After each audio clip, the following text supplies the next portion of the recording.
देखिए,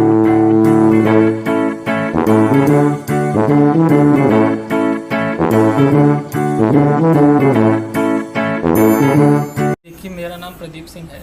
मैं तेवड़ी गांव सोनीपत हरियाणा से हूँ और मैंने 7th क्लास तक तो स्कूलिंग गांव से ही करी है। उसके बाद मेरी जो स्कूलिंग हुई वो सोनीपत ज़िले से मैंने करी है, शंभू मॉडर्न स्कूल से 10th और 12th। और मैंने बीटेक करा है कंप्यूटर साइंस एंड इंजीनियरिंग से डी क्रस्ट मुरथल यूनिवर्सिटी से। उसके बाद मैंने एसएससी का एग्ज़ाम दिया और I worked as income tax inspector for 4 years in Delhi. जी। तभी से इनकम टैक्स इंस्पेक्टर ही मैंने यूपीएससी के लिए तैयारी स्टार्ट करी और it was my 4th attempt and hopefully it goes अच्छा हो रहा, काफ़ी सुखद रहा। कब ये मन कब करा आपका कि मुझे आईएएस बनना है? सबसे पहली प्रेरणा क्या? जी देखिए, सबसे पहली प्रेरणा तो जब मैं छोटा सा था तो मेरे दादाजी हमेशा कहते थे कि तुझे अफसर बनना है। तो तब मुझे नहीं पता था कि क्या आईएएस होता है, क्या अफसर होता है, क्योंकि हमारे घर में से भी कोई ऐसे जॉब सर्विस पे नहीं था। और धीरे धीरे जैसे जैसे स्टेप बाय स्टेप आगे बढ़ते गए, चीज़ों के बारे में पता चलता गया। और मेन उसके बाद जो मोटिवेशन रहा वो मेरे फादर की तरफ से भी रहा। उन्होंने भी जब मेरे को ऐसा फील हुआ कि मैं शायद इसमें नहीं कर पाऊँगा या जॉब के साथ मैं तैयारी नहीं कर सकता, तो उन्होंने मुझे बड़ा मोटिवेट करा और बड़ा फैमिली का, मेरे फ्रेंड्स का, रिलेटिव्स का सपोर्ट रहा और उन्हीं की सपोर्ट की वजह से आज मैं यहाँ तक पहुँच पाया। अच्छा, एक और बात बताइए कि किस तरीके से, मैं आपसे ये समझना चाहता हूँ कि जो उस बैकग्राउंड के लड़के हैं, जैसे कि आपने अपने गांव का जिक्र किया, आमतौर पे एक मन में ये बात रहती है कि गांव देहात से आने वाले बच्चे डिमोटिवेट हो जाते हैं अपने परिवेश को लेकर, अपने जो आसपास एनवायरनमेंट है उसको लेकर। उनके जो मोटिवेशन के लिए क्या कहना चाहेंगे? सर देखिए, मैं उनकी मोटिवेशन के लिए यही एक संदेश देना चाहूँगा आपके थ्रू कि यूपीएससी ने पिछले कुछ सालों से अपना ट्रेंड काफ़ी चेंज करा है और अब ऐसी बात नहीं है कि सिर्फ और सिर्फ बड़े शहरों से ही बच्चे आगे आईएएस और आईपीएस बन सकते हैं या यूपीएससी क्रैक कर सकते हैं, ऐसी बात नहीं है। अभी बहुत सारे प्लेटफॉर्म और अभी इंटरनेट की रीच भी काफ़ी गांव तक पहुंच गई है, तो बच्चों के पास काफ़ी अवेलेबल अपॉर्चुनिटीज़ हैं, इंफॉर्मेशन अवेलेबल है और क्लासेस ऑनलाइन अवेलेबल हैं। तो ऐसी बात नहीं है, गांव के बच्चे भी अब इसमें आगे बढ़ चढ़ कर सकते हैं।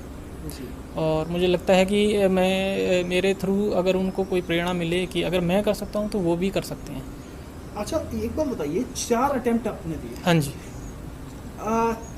आपको कैसा लग रहा था जब उसमें सिलेक्शन नहीं हो रहा था? कभी डिमोटिवेशन आया? किस तरीके का वो पहले अटेम्प्ट से लेकर 4 अटेम्प्ट का सफ़र हम समझना चाहेंगे। जी देखिए, फर्स्ट जो 2 अटेम्प्ट्स थे उसमें मेरा प्रीलिम्स नहीं क्लियर हुआ था, तो I feel very demotivated. Actually I was also working at the same time, so time की कमी रही, शायद मैं टाइम मैनेजमेंट नहीं कर पाया और उसकी वजह से मैं नहीं प्रीलिम्स मेरा क्लियर हुआ।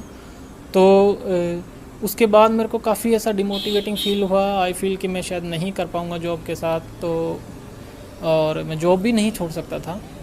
उसके साथ साथ फिर मेरे फादर ने मेरे को मोटिवेट करा कि नहीं नहीं, हम कर सकते हैं, अगर जज्बा है मन में और डिटर्मिनेशन है तो हम कर सकते हैं।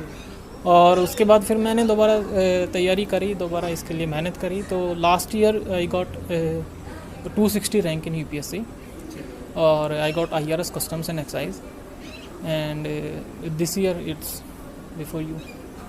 अच्छा, जो आपके गांव में या फिर हरियाणा के और दूसरे बच्चे हैं, आप क्या कहना चाहेंगे कि किस चीज़ पर टाइम मैनेजमेंट किस तरीके से हो, किस तरीके से फोकस करें? कि कई बार ऐसा होता है हम सब कुछ पढ़ना चाहते हैं लेकिन हम भटक जाते हैं कहीं ना कहीं, तो क्या टाइम मैनेजमेंट किस तरीके से करें? जी देखिए, इसके बारे में मैं बिल्कुल आपके थ्रू एक संदेश देना चाहूँगा। अभी यूपीएससी का क्या रहता है जो बहुत सारे एस्पिरेंट्स के लिए, और मैंने भी ये फील करा है, एक्सपीरियंस करा है कि बहुत सारा सिलेबस ऐसा है और सिलेबस इतना ओपन एंडिंग है जिसकी वजह से मार्केट में information is too much there. तो बहुत सारे बच्चे मगअप करते रहते हैं, इधर से इंफॉर्मेशन मिली, उधर से इंफॉर्मेशन मिली, हर तरफ से इंफॉर्मेशन इकट्ठा करने की कोशिश करते हैं और कहीं ना कहीं वही उनके लिए एक सेटबैक रहता है। वो शायद इधर बहुत सारी इंफॉर्मेशन में उलझ जाते हैं। मुझे लगता है इसका एक जो मेन मंत्र है वो है कि लेस इज़ मोर।